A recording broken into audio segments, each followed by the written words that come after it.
నమస్తే మేడం. రమ్మని చెప్పారు.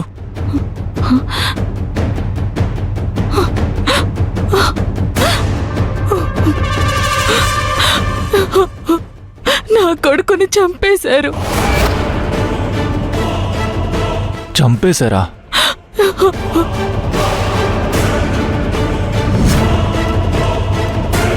నా కొడుకుది సాధారణమైన చావు కాదు. వాడికి ఏమంత వయసు అయిపోయిందని చనిపోవడానికి చంపేశారు. నా బిడ్డని నలుగురిలో అవమానించి ఆ రాఘవ్ కుటుంబమే చంపేసింది. 10 మందిలో అవమానం తట్టుకోలేక నా బిడ్డ సూసైడ్ చేసుకుని చచ్చిపోయాడు. ఏ సాక్ష్యం లేకుండా కేసు ఎలా ఫైల్ చేస్తాం మేడం? సాక్ష్యం కావాలా? చచ్చిన నా బిడ్డ శవం సాక్ష్యం కాదా మీకు? మండపంలో వాడికి జరిగిన అవమానమంతా సీసీటీవీ ఫుటేజ్ లో ఉంటుంది. అది సాక్ష్యం కాదా? కన్న తల్లిని కడుపు మంటతో చెప్తున్నాను, ఇది సాక్ష్యం కాదా? అది కాదు మేడం, ఫార్మాలిటీస్ ఉంటాయి కదా. ఏంటండి ఫార్మాలిటీసు?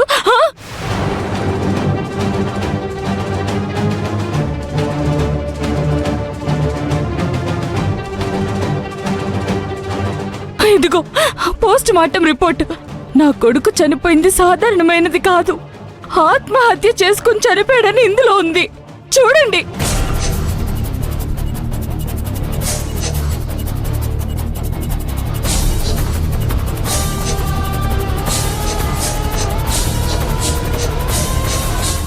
చూడండి ఇన్స్పెక్టర్ గారు, చనిపోయింది కుర్రాడు, వయసైపోయి చనిపోలేదు. పోనీ ఏదైనా ఆర్థిక ఇబ్బందులంటారా? కోర్టు లాస్తుంది. అయినా అంత చిన్న వయసులో చనిపోయాడు అంటే కారణమేమై ఉంటుంది? కన్న తల్లి ఆవిడ చెప్తుంది కదా, ఇంకా మీకు అర్థం కావట్లేదా?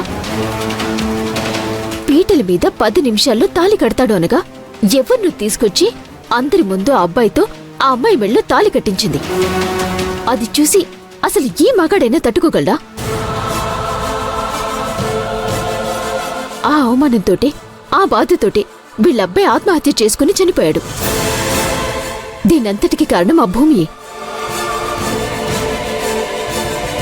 మీకు సాక్ష్యాలు ఆధారాలే కావాలి అనుకుంటే సీసీటీవీ ఫుటేజెస్ ఉన్నాయి, వెళ్ళి చూసుకోండి. పెళ్లి కోసం వచ్చిన బంధువులందరినీ అడిగి చూడండి. మీరేం చేస్తారో ఎలా చేస్తారో నాకు తెలీదు. నా బిడ్డ చావుకి కారణమైనది బయట తిరగడానికి వీల్లేదు. చంపే ధైర్యం నాకు లేదు. అలాగనే అది బయట తిరుగుతూ ఉంటే చూసి తట్టుకునే శక్తి నాకు లేదు. దయచేసి నా బిడ్డ చావుకి కారణమైన ఆ భూమిని అరెస్ట్ చేసి జైల్లో పెట్టండి. ఓకే మేడం, మీ అబ్బాయి చావుకి భూమి కారణం అంటున్నారు కాబట్టి ఈ కేసు ఫైల్ చేసి తన్ని అరెస్ట్ చేస్తాం. ఉంటాను మేడం.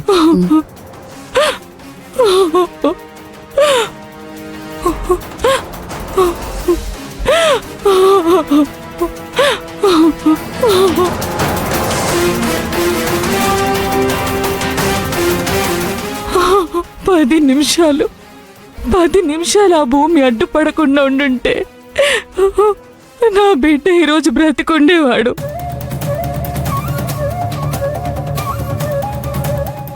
దాని మెళ్ళో తాళి కట్టుంటే నిండు 100 ఏళ్ళు చల్లగా ఉండేవాడు. నా బిడ్డ చనిపోయాడని బాధపడ్డాను, కానీ వాడి చావుకి కారణమైన వాళ్ళని వదిలిపెట్టకూడదని చెప్పావు చూడు. నీ మాటలు నా కళ్ళు తెరిపించాయి. వదిలిపెట్టను. నా బిడ్డ చావుకి కారణమైన వాళ్ళని ఎవరిని వదిలిపెట్టను.